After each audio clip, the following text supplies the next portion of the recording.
Oke, ya ini kemarin siapa yang kena macet sampai 8 jam katanya. Lumayan ya, suasana liburan itu udah benar-benar berasa ya. Oke, ini Mas. Ya baik, kita hari ini kita seperti itu ya, seperti yang kita sudah sepakati kemarin. Jadi selama nanti liburan sampai nanti pembukaan bursa, kalau tidak ada halangan apapun, kita akan bahas setiap kali market update ya itu 3 saham ya. 3 saham. Jadi ada peluang apa dengan saham-saham itu?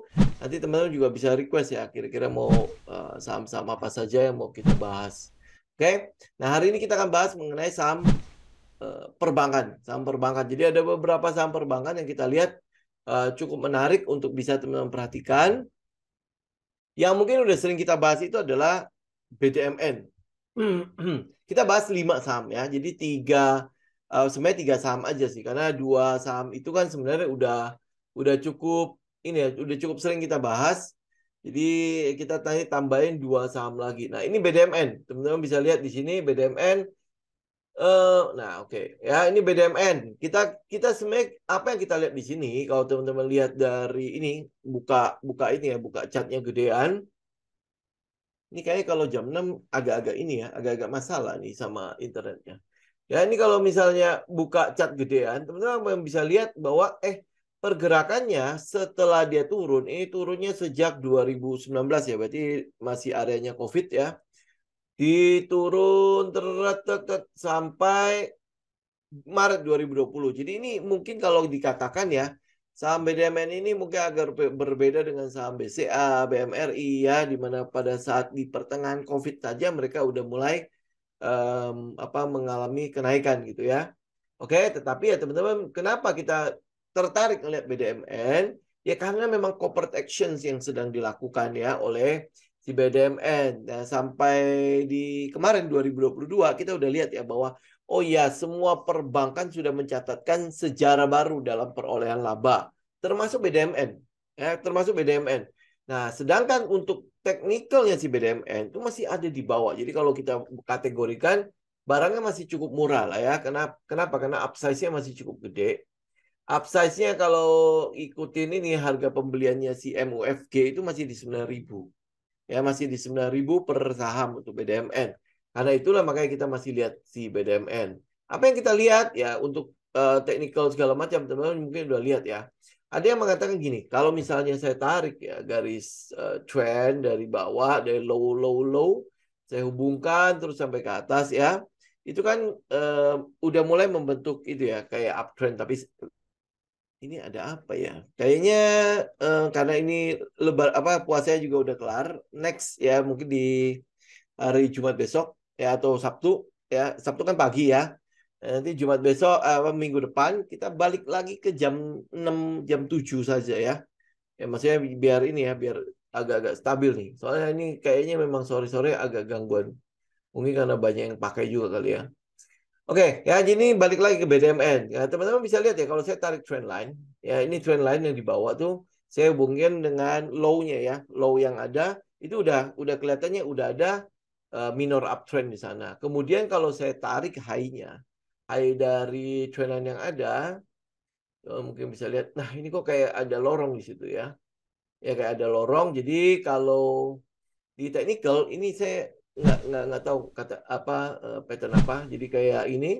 Jadi ada peluang dia mungkin akan jatuh kalau lihat technical seperti itu. Benar ya? Jadi dia kayak invert flag ya, invert flag. Jadi ada tiangnya tapi benderanya kebalik, tiangnya kebalik. Harusnya kalau yang bullish itu kan tiang benderanya kan tiangnya ke atas terus benderanya di atas. Kalau ini benderanya di bawah nih. Nah, kenapa sih kok kita kita ini ya, kita agak yakin dengan perkembangan untuk dia cenderung untuk nge-break ke atas. Nah, teman-teman pertama adalah ngeliat dari strukturnya, struktur pasarnya sendiri ya.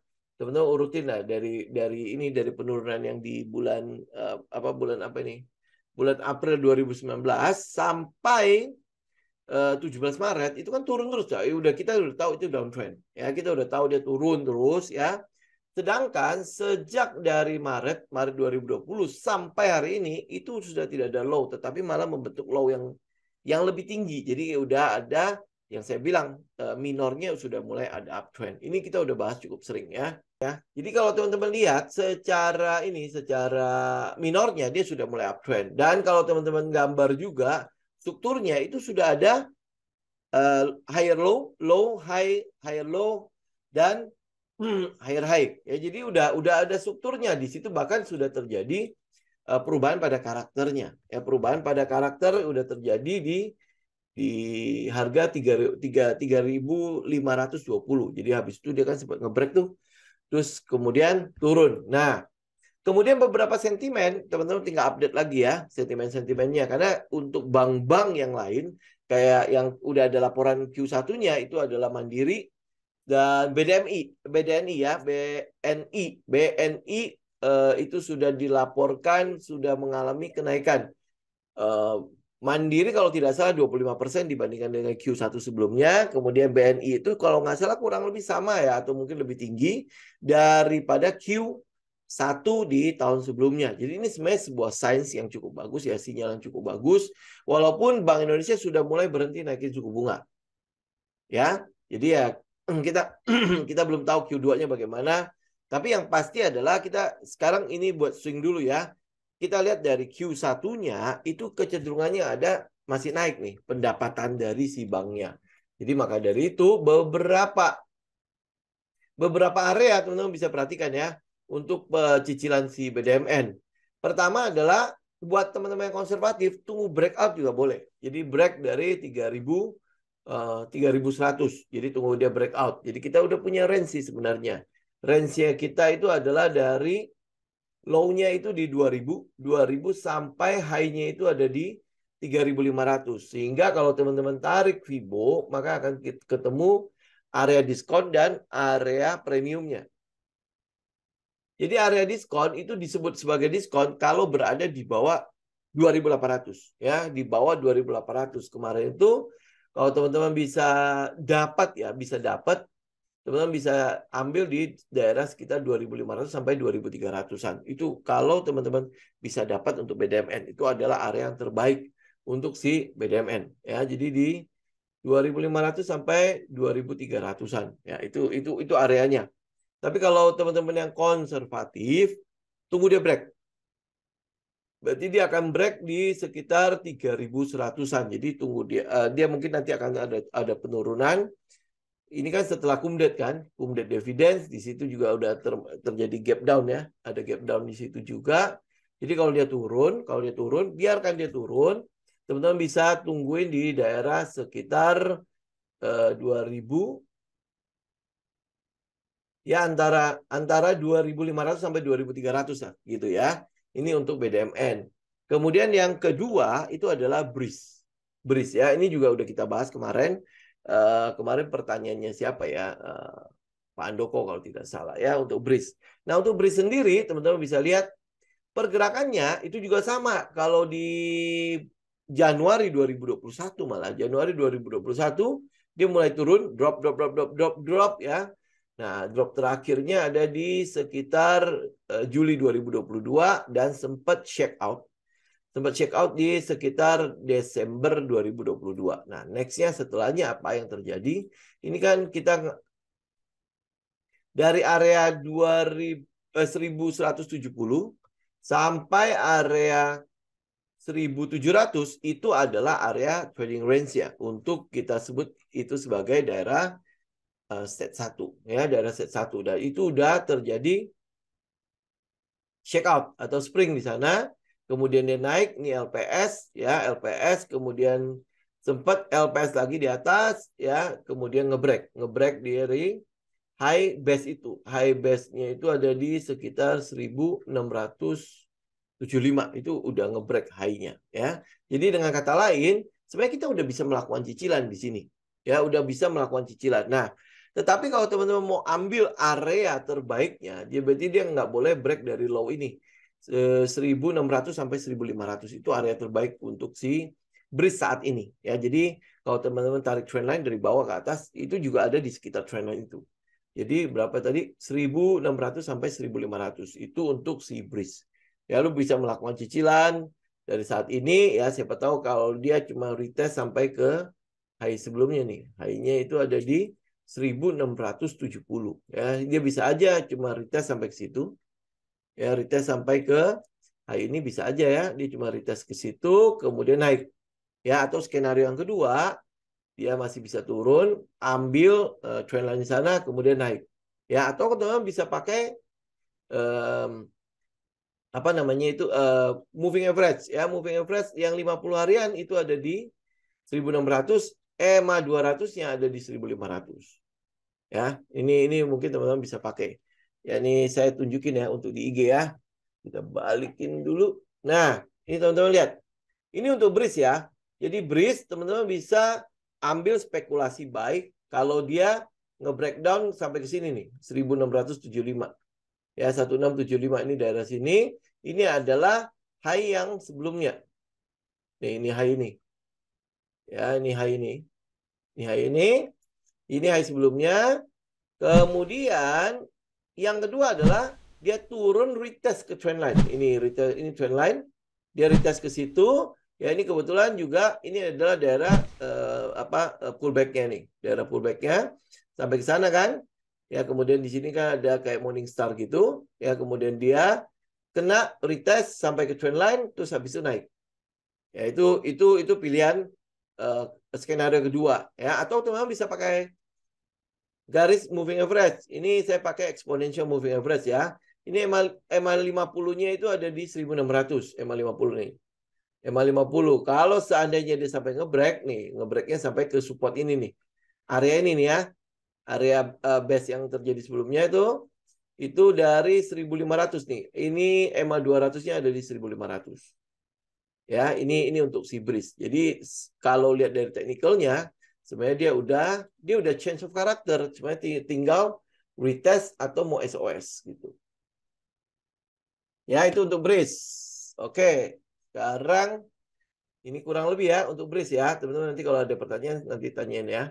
Ya, ini yang kita mau lihat ya. Ini sebenarnya ini adalah daerah base-nya nih. Yang bawah ini itu daerah base-nya. Ini yang sering kita sebut sebagai set 1. Dan dia udah nge-break. Memang dia masih di sekitar itu ya. Jadi masih membentuk inilah pattern di sana kan. Ini setelah break, ini kemungkinan besar masih akan ada SOS di sini. Mungkin nanti akan menunggu laporan keuangan ya, bisa jadi nanti akan ada laporan keuangan Q1-nya seperti apa. Nah, itu nanti mungkin bisa menjadi sentimen untuk pergerakan si BRIS ya. Oke. Nah, ini untuk BDMN dan BRIS cukup banyak, BDMN udah cukup sering kita bahas, BRIS udah beberapa kali kita bahas ya. Kemudian yang akan kita bahas lagi adalah BBKP. Ini kurang lebih kasusnya itu kurang lebih sama seperti BDMN sebenarnya. Kasusnya kurang lebih sama seperti BDMN. Cuman ini nggak terlalu sering dibahas. Kenapa? Karena teknikalnya yang belum siap. Ya, teknikalnya yang belum konfirmasi seperti si BDMN. Kita lihat penurunannya masih lumayan ya, tetapi sejak Desember 2022 kita masih belum melihat lagi ada low yang baru nih. Dari Desember 2022 sampai hari ini ya, kita belum melihat lagi ada low yang baru, tetapi ada kecenderungan dia sudah mulai membentuk trading range. Ya, jadi trading range itu ada di set 1. Harapan kita ya dia udah selesai lah ya. Kenapa kita berharap seperti itu? Karena kita lihat ya beberapa corporate action yang dilakukan oleh si Kokminnya sendiri. Ya, Kokmin itu kayak MUFG-nya si BDMN lah ya. Nah, Kokminnya sendiri itu udah cukup agresif sebenarnya untuk BBKP. Bukan cuma BBKP tok, untuk dunia finance ya, terutama untuk sektor finance. BBKP itu udah cukup agresif. Jadi dia mengakuisisi multi-finance ya, beberapa multi-finance diakuisisi, kemudian diakuisisi juga sekuritas ya. Oke, ada sekuritas yang diakuisisi. Kalau tidak salah dia juga sempat mengakuisisi semacam itu ya, semacam apa ya, kayak lembaga kredit itu loh. Apa sih itu namanya? Ya kurang lebih lah kayak gitu ya. Itu lembaga kredit itu kurang lebih geraknya itu kurang lebih sama seperti BDMN ya. Dan kalau dari soal uangnya si Kokmin itu cukup gede. Kita udah sempat research mengenai Kokminnya sendiri. Ini adalah bank ya di Korea sana itu udah selevelnya si BCA. Jadi ini adalah bank terbesar. Kalau saya tidak salah antara ketiga atau kelima terbesar di Korea. Ini si Kokmin. Ya, jadi nggak mungkin dia datang sampai ke Indonesia cuman untuk menjadi bank gurem. Ya, jadi bank yang nggak ada papanya. Ya, nah ini yang teman-teman juga mesti perhatikan. Kalau secara teknikal memang dia belum siap. Oke, secara teknikal dia belum siap. Dia memang baru mau menunjukkan fase B-nya.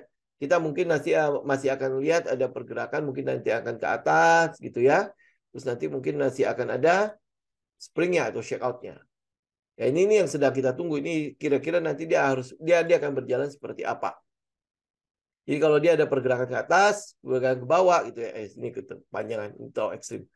Ya ini ke atas ke bawah. Nah ini yang sedang kita mau tunggu. Ini kira-kira dia akan check out atau tidak. Jadi bisa jadi ini kan kalau orang mau short ya, itu berarti kan kurang lebih dia akan SL di situ ya. Tapi kalau di indeks ya berarti nanti mereka akan TP dari sini nih. Ya akan TP-TP-an nih. Jadi naik terus di TP, habis itu dibawa turun kan?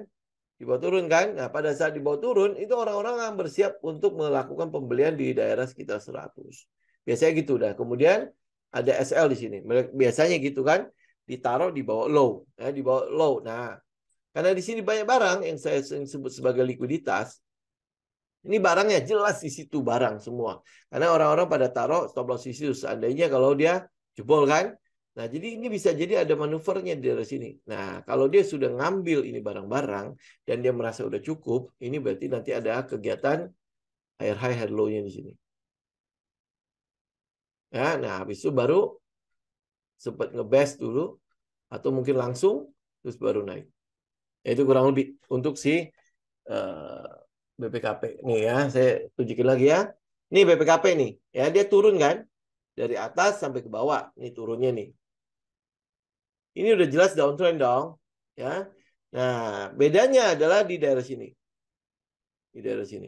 Nah, kita mau lihat daerah sini, ini apakah akan menjadi set satunya. Nah, kalau dia set satu, berarti kan ini udah selesai turun namanya. Berarti sudah terjadi perubahan pada karakternya. Tapi kita masih belum lihat perubahan karakternya. Kenapa? Karena ini low-nya dites lagi nih. Ya, nah apakah dia akan membentuk low yang baru atau dia mulai kembali naik? Mulai kembali naik, kemudian nge-break ini. Ya, nge-break ini sehingga ada high baru nih. Ada high baru di situ. Kemudian dia turun kembali mengambil barang. Kan barang kan itu terakhir kali ini adalah fase C kan. Ya, fase C kan. Ya, nah ini kita mau lihat nanti di fase C-nya itu apakah akan ada spring apa enggak. Nah, kalau dia spring, ya lihat deh nanti bandingin sama si Breeze ya. Nanti bandingin sama Breeze. Pergerakannya kurang lebih kayak gitu. Nah, kemudian nanti akan ada LPS nih dari sini. Nah, ini namanya LPS atau dia akan membentuk higher high, higher low. Ya, higher high, higher low. Jadi ada minor uptrend di sana. Kemudian ada sempat best. Ini ciri-cirinya ya. Dia sempat best, kemudian baru mulai naik. Ya, itu untuk si BPKP. Jadi kalau teman-teman lihat BPKP, artinya itu masih dalam watchlist kita. Ya, bisa jadi nanti kita udah masuk ke Breeze, siapa tahu Breeze udah berakhir ya, atau mungkin BDMN juga belum naik-naik gitu ya. Ya, mungkin ini juga udah mulai akan bekerja. Ya, oke, ini BPKP. Ya dari sisi ini loh, story-nya itu ada ya, walaupun ini story-nya masih belum jadi-jadi juga. Kalau kemarin itu masih ada urusan internalnya harusnya udah beres ya. Kita udah nggak lihat ada nama yang membuat rusuh. Nah, sekarang adalah pembenahannya. Jadi untuk digitalisasi segala macam BPKP udah mulai ya, kemudian udah mulai integrasi dengan si sekuritasnya, si multi finance-nya ya dan sebagainya. Kalau tidak salah dia juga sempat ngambil asuransi loh. Ya kalau tidak salah ini untuk si Kokminnya sendiri. Nah, ini nanti apakah ngeblend dengan si BPKP-nya? Ya, terus habis itu nanti kita akan lihat seperti apa. Ya, apakah nanti akan seperti ya guritanya si BDMN tuh MUFG gitu. Oke. Ya, ini BPKP. Jadi ini baru menjadi watchlist ya. Ini BPKP baru menjadi watchlist. Nah, ada bank yang lain lagi adalah BBYB. BBYB kalau teman-teman telusuri ya, itu ada hubungannya loh sama si Danamon. Ya, ada hubungannya sama Danamon. Dari mana? dari aku laku. Jadi MUFG itu ternyata ada masuk ke aku laku. MUFG-nya itu ada masuk ke aku laku. Ya, aku laku kan ada ini kan induknya ke si Alibaba kan. Nah, ini nanti apakah akan ada hubungannya atau enggak? Ini teman-teman nanti lihat ya. Tetapi secara teknikal, ini kita mau lihat ya, apakah ini akan menjadi bottomnya si BBYB. Nih daerah sini. Ya, kita nggak akan menebak ya apakah itu akan jadi bottom. Nanti biar konfirmasi terjadi. Bagaimana konfirmasinya? Dia akan mulai membentuk set 1 di daerah situ. Dia akan membentuk daerah set 1. Jadi ada nge-base di situ. Base panjang, sudah tidak ada low lagi di sana. Ya, nah kalau dia sampai spring, ini ada peluang spring kurang lebih dari sini. Nah, sampai ke 320. Ya, ini untuk si BBYB. Jadi ya ini yang mungkin teman-teman akan perhatikan karena untuk BBYB sendiri itu cukup banyak ditanyain ya. Mungkin nggak tahu saya apa sekarang masih nyangkut atau bagaimana, saya nggak tahu ya. Tetapi yang kita mau lihat itu adalah daerah situ berapa ya? Daerah situ itu adalah 450 sampai 600. Ya, apakah itu akan menjadi bottomnya si BBYB? Ya, kemudian dia ngebase dari situ, nanti dia akan mencari trading range. Ya, ini sampai berapa tinggi nih range ya? Nah, dia akan ngebase di situ. Nah, kalau dia udah mulai ngebase, ini yang mau kita lihat. Kita tinggal susun gitu. Fase A, fase B, fase C, ya kemudian dia fase D. Nah, habis itu baru akan kelar. Ya, kalau sekarang, kalau ditanya, apakah dia akan kelar segera? Enggak. Ya, kalau teman-teman lihat fasenya akumulasi, kan itu bisa berlangsung sampai berapa bulan. Ya, paling cepat ya 3 bulan. Ya, paling cepat 3 bulan. Berarti kan sebenarnya kalau cepat itu ya mungkin mereka memang tergesa-gesa ya, memang ada sesuatu yang cukup urgent yang sudah akan terjadi, happening. Kalau kita lihat BBYB belum akan happening apa-apa ya, kecuali cuman itu doang ya, bangkitnya Lazada, bangkitnya Alibaba. Bangkitnya Alibaba. Jadi kalau kemarin teman-teman lihat si Jack Ma itu kan dikurung, kabarnya di penjara, bla bla segala macam lah ya. Nah, sekarang udah mulai nongol nih. Udah mulai nongol corporate action pertamanya dia adalah menyuntikkan dana ke Lazada. Nah, nyuntikin dana ke Lazada. Nah, Lazada sendiri juga ada di aku laku kan ya. Nah, apakah nanti ada aliran dana lagi yang masuk ke si BBYB-nya? Karena pemegang saham terbesarnya kan aku laku atau Alibaba kan. Nah, jadi kalau Alibaba udah mulai aktif, bagaimana nih kira-kira? Apa yang akan terjadi nanti ya? Ini yang masih akan kita lihat, masih akan kita pantau karena masih cukup panjang di sana. Ini ya. Kemudian satu sahamnya lagi masih berhubungan dengan bank digital yaitu banknya sendiri, BANK. Bank, nih, bank ya. Seperti kita tahu, bank ini kan ada afiliasi atau ya terafiliasi ya atau seperti apa ya dengan si AMRT. Ya, nanti teman-teman cek ya, AMRT itu berapa besar nih di ini di apa di Aladin ini. Karena kita tahu cabangnya itu ada di Alfamart. Ya kan? Kalau teman-teman mau setor, mau tarik, mau ngapa-ngapain itu ada di Alfamart atau dengan kata lain kasir-kasir Alfamart itu adalah tellernya ya, tellernya si Bank Aladin ini. Nah, apa yang kita lihat secara teknikal? Kita lihat secara teknikal adalah ada peluang ya dia udah mulai bottom. Ada peluang dia udah mulai bottom. Jadi sama seperti BBYB udah mulai akan ada base di sana atau akan ada set satunya. Nih kurang lebih ya. Tapi nggak tahu ini berapa tinggi ya. Tapi ini ada peluang di daerah 1045 atau 1050 sampai 1200 itu adalah bottomnya. Ini nggak ya. Bottom itu bukan berarti terendah ya. Karena yang terendahnya itu adalah pada saat kalau dia melakukan check out atau spring, yaitu akan jadi terendahnya. Tapi bottom di sini maksudnya adalah terjadinya perubahan. Akan terjadi perubahan pada karakternya. Jadi tadinya adalah lower high, higher low, lower high gitu ya. Low yang terus turun, high yang terus turun itu kan ciri khas dari downtrend ya. Nah, ini mulai ada terjadi perubahan di mana high sama low-nya itu jadi sama. Ya atau kira-kira berdekatan lah ya, di mana di situ berdekatan sehingga kita lihat trendnya mulai berubah dari tadi ya downtrend menuju ke sideways. Itu dulu ya. Trendnya akan berubah menjadi dari downtrend menuju ke sideways. Nah, posisi sideways ini kita nggak bisa katakan bahwa dia akan langsung menjadi stage 1. Ya, apa sih set 1? Jadi di dalam pergerakan harga, itu sebenarnya ada 4 stage. Ya, 4 stage. Jadi wilayah yang stage 1 itu disebut sebagai wilayah akumulasi. Ya, ini adalah 1. Oke. Kemudian terjadi markup atau uptrend. Itu adalah stage 2. Kemudian terjadi distribusi di atas. Itu adalah stage 3. Ya, stage 3. Kemudian stage 4-nya itu adalah markdown atau downtrend. Oke, jadi ini ya kurang lebih clear ya. Apa yang saya sebut sebagai stage 1 ya dan lain sebagainya. Nah, ya jadi ini yang kita mau lihat dari si bank. Jadi akan ada wilayah di mana sudah mulai terjadi perhentian turun. Jadi sudah mulai berubah trend, kemudian udah mulai akan diakhiri trendnya. Jadi ini kayak gini nih misalnya contoh ya. Contoh nih sekarang nih. Ada peluang nggak sih ini adalah bottomnya? Jadi ini yang sering kita sebut sebagai selling climax. Selling climax itu terjadi di daerah sekitar berapa nih? 1.200. Ya, ada peluang nggak sih dia tiba-tiba udah selesai turun di situ? Ya, peluangnya udah mulai terlihat sih sebenarnya dari volume. Teman-teman lihat volumenya ya. Ini adalah volumenya sih, gimana ya? Oke ya, ini teman-teman lihat gini deh. Oke, ya ini teman-teman lihat ini. Volumenya nggak gitu kelihatan ya. Tapi kelihatan nggak volumenya. Nah, teman-teman lihat di sini. Ini kan proses turunnya. Ini proses turunnya, penurunan ini disertai oleh penurunan pada volume sebenarnya.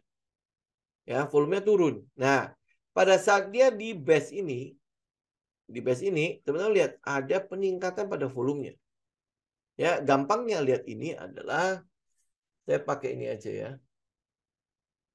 Pakai volume profile aja. Nah, ini fixnya aja. Kita lihat dari daerah sini sampai ke sini.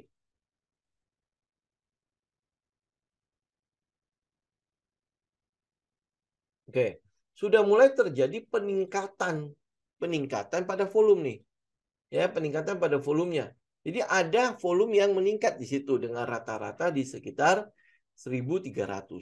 Ya, dengan rata-rata sekitar 1.300. Sedangkan yang dari atas nih pada saat dia turun ya, ini kan turunnya dari sini ya. Dari sini turun sampai ini akhirnya berhenti. Ya, teman-teman bisa lihat nih, turun sampai akhirnya berhenti. Di sini teman-teman lihat, ini terjadi pembuangan barang lumayan. Tapi di bawah sini, itu sudah mulai berhenti. Ini saya itu deh ya, sampai ke sana deh. Ini turun sampai akhirnya 0. Sampai yang sekarang. Nah, teman-teman lihat. Ya, ini pada saat dia turun, ini proses turunnya nih, buang barang ya. Nah, tapi lihat pada saat dia mulai ada di yang saya sebut sebagai set 1. Lihat nggak? Volumenya. Apa yang terjadi di sini?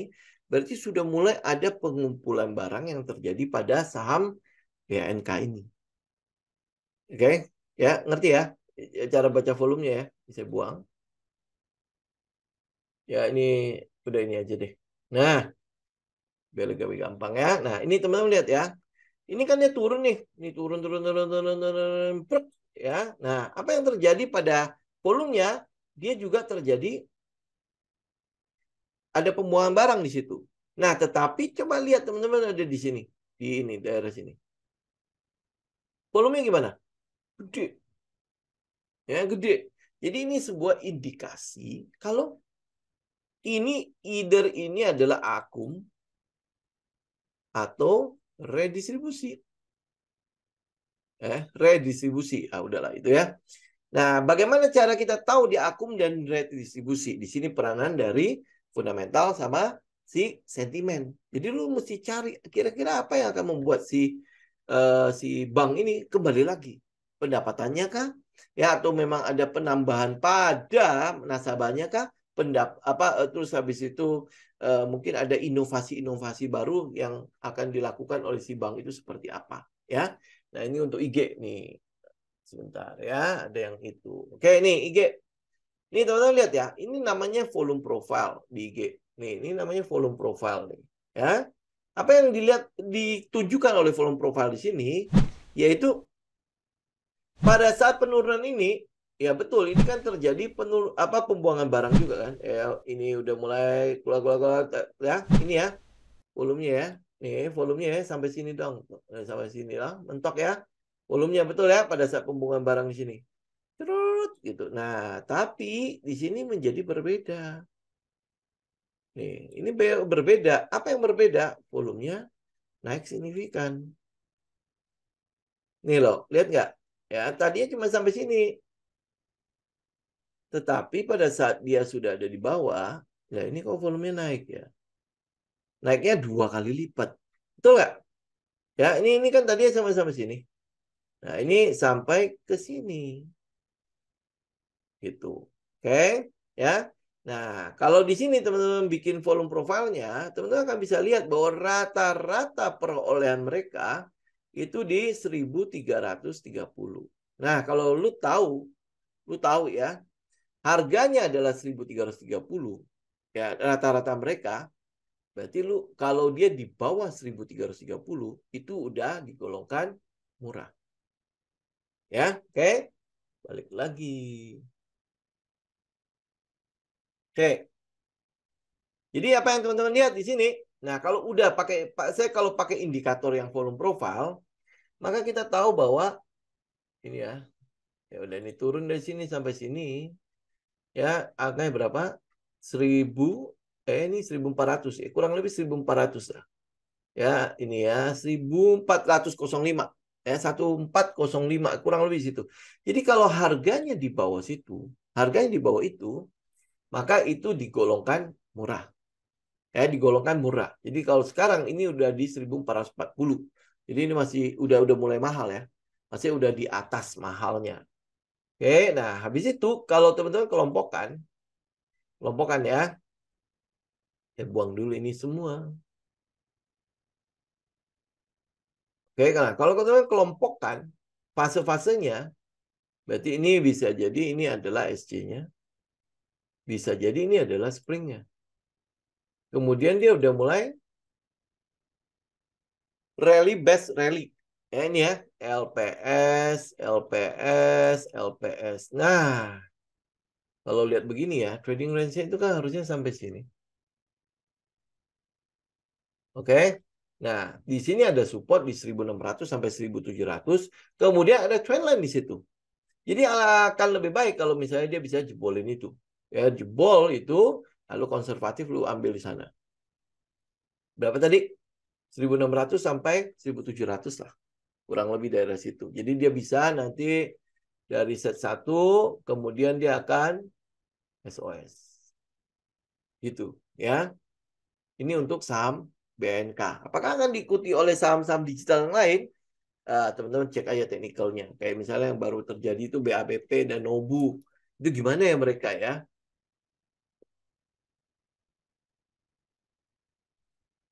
Itu ya. Oke, itu 5 bank. Ya, 5 bank. Jadi BDMN teman-teman cek ya, siapa tahu masih bisa dapat di daerah diskon. Kemudian BRIS ya, BRIS itu sebenarnya kalau agresif udah tinggal cicil aja. Ya untuk cicil aja kita mungkin masih ada satu kesempatan lagi kalau dia pullback lagi ya, pullback lagi retest ke bawah. Kemudian BPKP kita masih menunggu, tapi itu boleh teman-teman jadikan watchlist. Kemudian BBYB kita mau lihat bagaimana kelakuan atau mungkin corporate action yang akan dilakukan oleh si Alibaba terhadap si BBYB ini sendiri. Ya, nah, yang terakhir adalah si bank, ya, bank BANK. BANK ini ada peluang nih, ada peluang. Nah, tapi juga teman-teman perhatikan ya BANK ya, ini nggak tahu liquid-liquid sekali loh. Ya, nggak bisa kita katakan ini liquid, karena ini stok untuk sahamnya itu nggak banyak. Ya, teman-teman tahu lah ya, kalau saya tidak salah ya, lot size-nya itu mungkin gedenya itu ada di 1000 ya, ya 1000-an lah ya. Ya kalau dia ramai nggak tahu bisa setinggi apa. Tapi yang pasti lot size-nya nggak banyak. Ini untuk si bank. Jadi ya teman-teman kalau misalnya mau melakukan cicilan akan lebih baik. Ya, itu yang terjadi ya untuk BNK. Apakah nanti dia akan upsize-nya akan langsung sampai ke atas? Ini memang udah low risk juga untuk si BNK. Tinggal kita update. Ingat, kita update-nya apa? EPS-nya. Ya, Q1-nya kira-kira bagaimana dibandingkan dengan Q1 sebelumnya. Jangan Q2-nya bagaimana? Jangan lebih bagus lagi ya. Itu akan digoreng terus tuh. Ya. Kemudian kita update juga sentimennya. Kira-kira ada corporate action apa ya? Atau jangan-jangan dia ini kan sekarang udah ada ada produk baru apa, apalagi ini kan syariah juga kan. Jadi mungkin terjadi peningkatan nih pada nasabahnya, pendapatannya, bla bla bla bla segala macam. Terus bagaimana dengan kinerjanya juga lu lihat di fundamental mereka. Oke. Jadi ini tinggal diupdate aja bagaimana kita bisa follow the trend terus gitu ya. Nah, ini tinggal teman-teman update terus. Kalau masih bisa nggak go follow? Ya masih bisa nggak? Atau teman-teman udah pakai trailing stop. Nanti kalau dia udah terjadi ke atas. Gitu. Ya, oke. Itu kurang lebih 5 bank, teman-teman. Oke, BTPS gimana? BTPS ini gimana ya? Ini betul sih memang BTPS dan BTPN itu dulu sih memang cukup favorit untuk si asing ya. Tapi kalau sekarang kok kayaknya agak memble ya BTPS ya. Ya BTPS. Dia agak memble ini. Nih. Contoh lihat ya. Kalau untuk ini, untuk trendnya sendiri, ini kan masih sideways, tapi masih inside-nya nih di dalam inside ini, di dalam inside penurunan ini nih. Lihat ya. Ya, jadi kita masih belum lihat ada apa-apa di situ ya. Kemudian IPCC ini adalah saham pelabuhan, tetapi geraknya yang ya lu mesti sabar-sabar aja. Nah ini udah ngebreak nih. Ya, dia udah ngebreak nih ya. Jadi ada peluang sampai ini targetnya nih 900. Ya, ini target di atas nih 900 kurang lebih lah. Ya, dia udah ngebreak ini, ya udah ngebreak. Tapi teman-teman ingat ya, pergerakannya dia akan cukup slowly ya sampai ke situ. Jadi ya bersabar untuk dia. Tapi ini udah ngebreak. Ya ini nih, ini udah ngebreak. Ya, apakah nanti akan ada pullback sedikit? Coba lihat ya. Oh iya, ini kurang lebih ya kalau misalnya nanti dia ada pullback untuk retest ke trendline itu, ya lu masih bisa ambil sedikit diskon lah. Ya kalau enggak ya udah mulai melakukan cicilan kali ini udah jelas break ya. Bener ya? Ya ini udah break kok. Nih. Iya, ya ini udah ngebreak. Ya dia udah close di atas 675 kok. Betul ya? Nah, dia udah nge-close berarti ini udah ngelanjutin trend. Ya, ini udah ngelanjutin trend. Jadi teman-teman udah tinggal kalau mau ikutin trend ya, ini yang agak repot nih. Ya, ini low, ya, kemudian ini high. Kemudian dia sempat bikin low. Nah, lu tinggal ikut aja. Ini udah nge-break lagi high ini. Berarti nanti akan bikin low, ya. Nah, selama dia tidak nge-break low-low yang udah valid-valid itu, ya udah lu ikutin aja terus, nggak usah keluar masuk. Gitu. Ini struktur pasarnya. Jadi ini high, ya nanti cari low-nya. Lalu bisa lakukan cicilan di situ, kemudian dia naik lagi. Ya ini dia akan high, nanti cari low lagi. Nah, terus gitu. Gitu. Ini untuk IPCC. Ya kurang lebih begitu sih. Gitu. Ya, ini hari ini 5 bank. Oke, ada lagi pertanyaan teman-teman?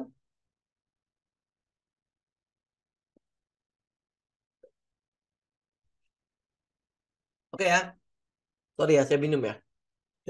Teman-teman juga sebentar lagi mau buka ya. Oke ya, jadi kurang lebih begitu teman-teman untuk hari ini. 5 bank, oh masih ada agro. Agro juga masih belum ya. Yang kita masih lihat tuh si Bris aja.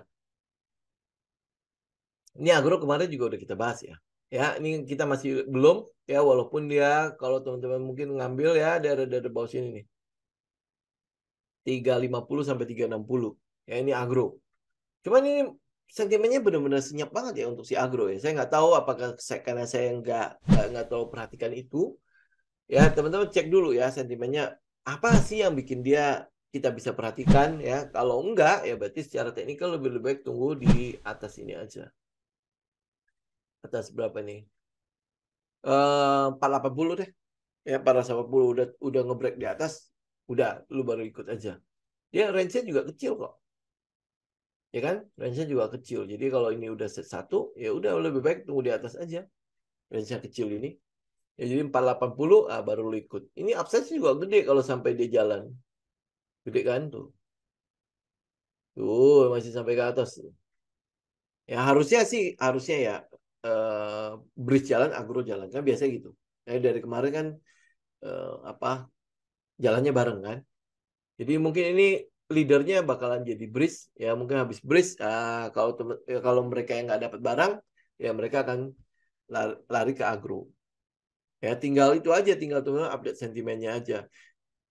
Ini kebetulan karena bridge-nya udah break duluan, jadi saya udah ikut di bridge dulu. Nah, tapi kalau nanti kalau agro break duluan ya pasti ikut agro dulu. Tapi kan karena bridge-nya udah jalan ya sudah, kita udah di dalam, pilih salah satu aja, nggak mungkin dua-duanya lo ambil. Gitu. Nanti lebih jalan yang mana? Ya nggak ada yang tahu ya.